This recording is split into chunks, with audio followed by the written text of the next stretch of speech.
Assalamualaikum warahmatullahi wabarakatuh. Terima kasih atas kesempatan yang diberikan kepada kelompok kami.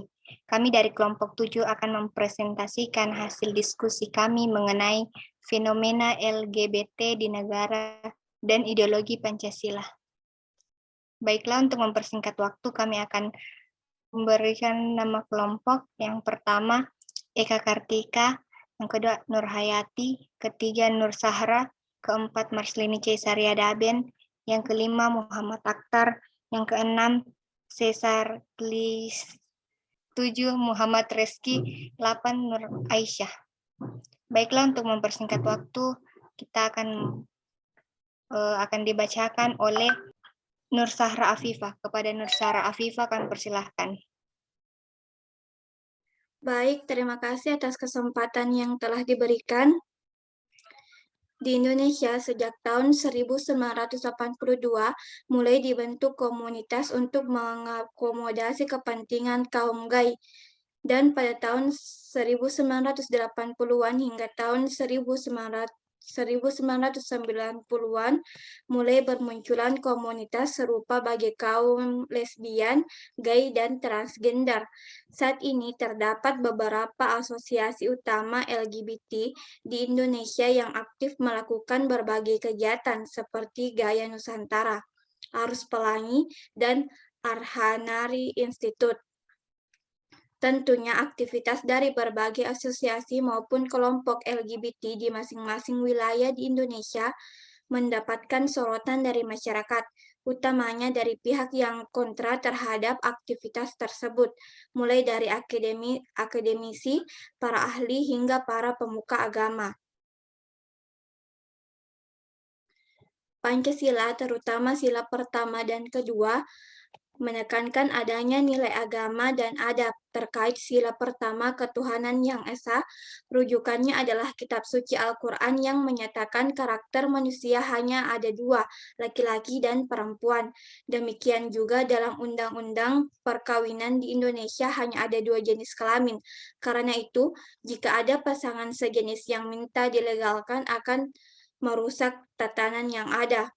Petugas kantor urusan agama akan sulit. Wali nikah juga bingung menentukan, apalagi di Sumbar menganut filosofi adat Basandi Syara Basandi Kitabullah yang artinya memegang teguh nilai adat berdasarkan kitab Al-Quran. Sekian, terima kasih. Terima kasih kepada Nur Sahra. Baiklah, kita akan langkah kepada slide selanjutnya. Kepada Eka.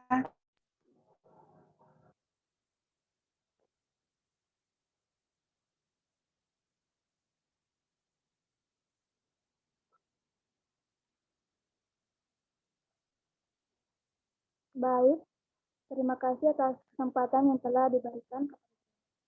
Adapun penyebab faktor terjadinya LGBT, yang pertama yaitu faktor lingkungan.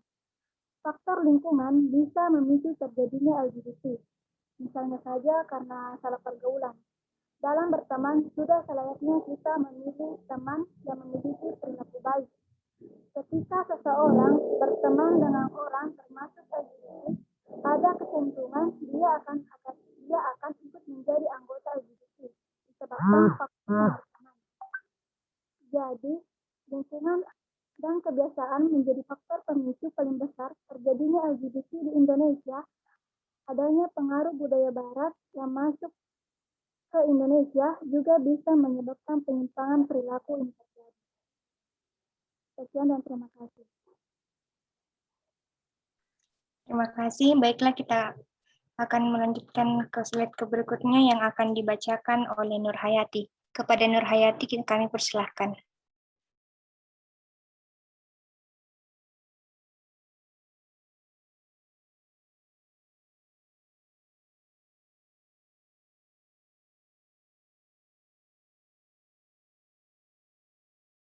Kepada Nur Hayati dipersilahkan.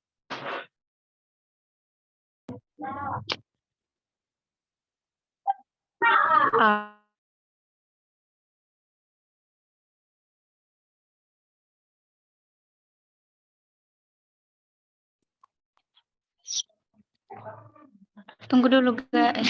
Baik, terima kasih kesempatan yang diberikan oleh moderator. Saya akan melanjutkan materinya, yaitu faktor keluarga. Jika seorang anak mengalami kekerasan di lingkungan keluarganya, hal ini bisa menjadi salah satu faktor yang menyebabkan dia menjadi LGBT. Sebagai contoh, seorang anak perempuan yang mendapatkan perlakuan kasar dari ayah atau saudara laki-lakinya akan berpikir untuk membenci lawan jenisnya. Alhasil, dia memilih untuk hidup sebagai LGBT karena pengalaman hidup yang tidak menyenangkan. Oleh sebab itulah, peranan di dalam keluarga sangat penting. Kehangatan dan keharmonisan keluarga akan mendorong anak untuk tumbuh normal dan wajar. Selain itu, jika kedua orang tua memberikan pendidikan agama dan moral yang baik, hal ini akan membentangi seorang untuk menyimpang menjadi LGBT.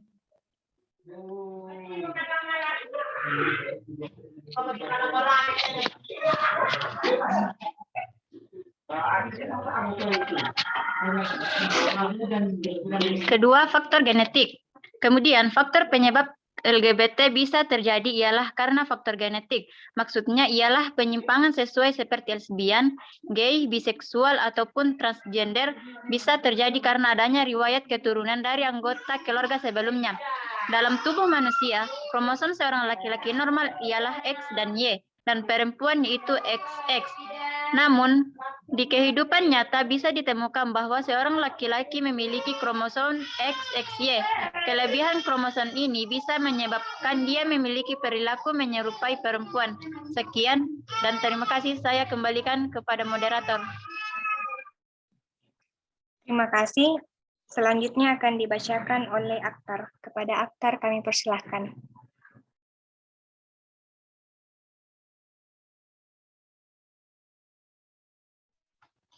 Baik, terima kasih atas kesempatan yang diberikan.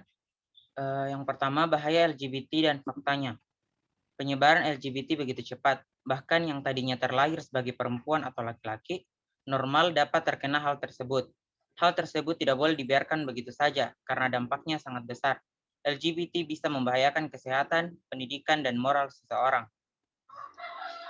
A. Kanker anal atau dubur. Para gay melakukan hubungan seks anal sehingga mereka memiliki risiko tinggi terkena penyakit kanker anal. B. Kanker mulut.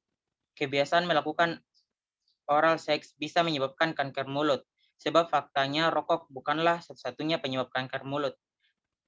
Hal ini sesuai dengan studi di New England Journal of Medicine yang dimuat di situs The Last Voice. C.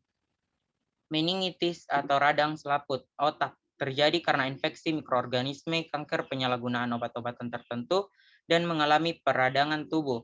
Namun hal ini diungkapkan dalam tulisan di Detik Health bahwa meningitis terjadi karena penularan hubungan seks yang dilakukan oleh LGBT. Saya kembalikan ke moderator. Baik, terima kasih. Selanjutnya akan dibacakan oleh Nur Aisyah.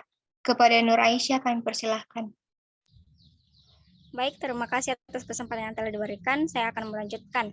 Bagian D, HIV AIDS. Umumnya, para LGBT memiliki gaya hidup seks bebas dengan banyak orang, sehingga kecenderungan terkena virus HIV AIDS sangat tinggi.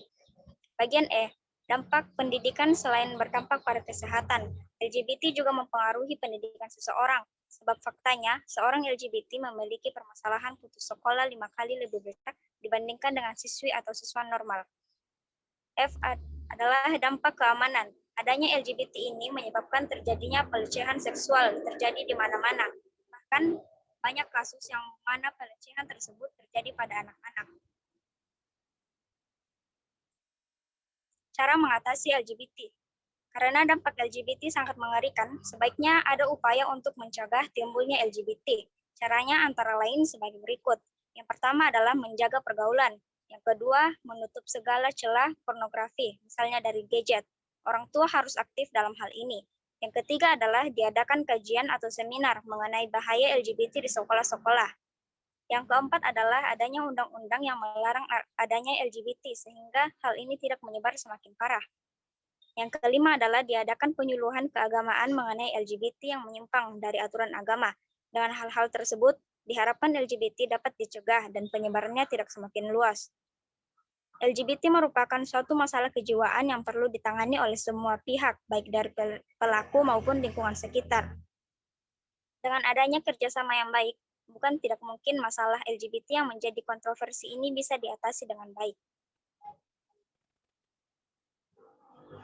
LGBT tidak memberikan dampak positif bagi masyarakat maupun pelaku itu sendiri, meskipun bagi pelaku hal tersebut merupakan kepuasan nafsu duniawi. Justru LGBT menimbulkan banyak dampak negatif, seperti rusaknya tataran nilai dan norma yang sudah dibentuk oleh masyarakat, timbulnya berbagai penyakit kelamin menular yang dapat mematikan, serta dalam jangka waktu ke depan dapat menimbulkan punahnya manusia karena tidak dapat melanjutkan keturunan. Sekian dari saya kembalikan kepada moderator. Baiklah, terima kasih. Slide terakhir akan saya bacakan. Kesimpulannya, LGBT apabila ditabrakkan dengan nilai-nilai Pancasila pertama dari sisi ontologisnya, seperti asas-asas yang bersifat religius, tersendental, lagi suprasional sebagaimana eksistensi Tuhan dan hubungannya dengan manusia sebagai makhluk ciptaannya, di mana Tuhan menciptakan dan manusia atas kehendak dan kodratnya dapat berkeluarga, menikah, bereproduksi, dan berkembang biak, sesungguhnya kontradiktif dengan pribadi manusia yang bersifat utuh dan mengembang amanat-amanat keagamaan. Untuk seorang menganut LGBT dalam sudut pandang hakikat ontologis Pancasila adalah melawan eksistensi umat manusia secara universal yang sudah seharusnya berkembang dan dengan siklus generalisasi. Demikianlah hasil presentasi kami. Lebih dan kurangnya kami mohon sekian dan terima kasih.